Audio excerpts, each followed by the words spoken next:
များအသက်မတတ်ဘူးဆိုရင်ကိုယ့်အသက်တတ်မဲ့လို့မရှိ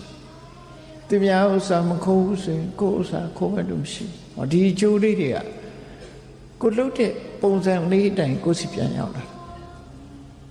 အဲ့ဒီဟာတွေကအရေးမပါဘူးလားဆိုအရေးပါတာပဲဒါလည်းဘဝရလာလို့ဆိုရင်စီးပွားဥစ္စာရှိအသက်ရှိတယ်ချမ်းသာတယ်ပစ္စည်းဥစ္စာခိုင်မြဲတယ်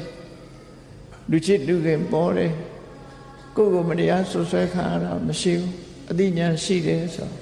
ဒါသီလရဲ့အကျိုးတွေဒီလိုပြန်လာတာတုံ့ပြန်မှုတွေမေတ္တာသက်ဝင်ချစ်ခင်တတ်တဲ့မေတ္တာစိတ်နှလုံးရှိတဲ့ပုဂ္ဂိုလ်ဖြစ်လျာဘဝမှာရှင်ပြုံးတဲ့မျက်နှာကြည်လင်တဲ့အုံးဆိုရင်သူ့ကိုအကြောင်းပြုပြီးတော့ကျန်တဲ့လူတွေဟာပြုံးကြရတယ်လေရှင်လန်းကြရတယ်အဲ့ဒီရှင်လန်းမှုသူပြန်ရအေးဒေါသနဲ့ရှူရှူထိုင်ထိုင်လှုပ်တတ်တဲ့ပုဂ္ဂိုလ်အယုတ်ဆိုးအကြည်တံမှုတွေသူပြောလိုက်တဲ့ဒေါသနဲ့ပြောလိုက်တဲ့စကားကိုကြားတဲ့ပုဂ္ဂိုလ်ကလည်းမျက်နှာကြောတင်းသွားတယ်တင်းမာသွားတယ်သူကိုယ်တိုင်ကလည်းမျက်နှာကြောတင်းသွားတယ်ဆိုဒေါသကြီးတဲ့ပုဂ္ဂိုလ်ရဲ့တုံ့ပြန်လာမှုဟာဘဝဖြစ်တဲ့ဘဝမှာအယုတ်ဆိုးအကြည်တံဒီမျက်နှာမျိုးရလာတယ်